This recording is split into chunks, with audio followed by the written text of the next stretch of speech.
এখানে বেশ কিছু এনামা সেট রয়েছে, আমি আপনাদের দেখাবো কিভাবে আপনারা এনামা সেটটা সেট করবেন। আপনারা প্রথমে পার্সেলটা যেভাবে পাবেন এই অবস্থায় পাবেন। পার্সেলটা এই অবস্থায় পার্সেলটা পাবেন। প্রথমে বাবল র্যাপ থাকবে, বাবল র্যাপটা কেটে তারপরে হচ্ছে পাইপটা এইভাবে থাকবে। পাইপটা বের করে পাইপের যে এই অংশ, এটা হচ্ছে অ্যানালের অংশ, পিছন সাইডে যাবে। আর এই হচ্ছে আরেকটা অংশ, এই হলো বাকেট। বাকেটের এই অংশ হচ্ছে এই পার্টটা দিব। সেট করবেন যেভাবে, এই পার্টটা এইভাবে দিব। এই সেট হয়ে গেল।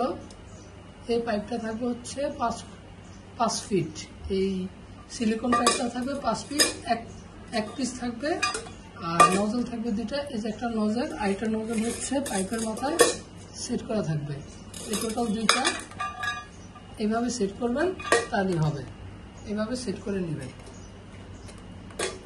সেট করার পরে হচ্ছে পানি দিবেন, এটা থাকবে। আর যেভাবে বাড়াবেন কমাবেন সুইচ দেওয়া আছে। সুইচটা হচ্ছে এই যে সুইচ, এই অবস্থায় থাকবে। এটা হচ্ছে সম্পূর্ণরূপে পানিটা যাবে যখন ইউজ করবেন। আর যখন বন্ধ করতে চাবেন এইভাবে চাপ দিলে হবে। এই অংশটা ধরে এইভাবে চাপ দিবেন, এই যে বন্ধ হয়ে গেল। যদি একবার বন্ধ করতে চান, আরেকটা গার্ড আছে, এখানে দুইটা গার্ড আছে।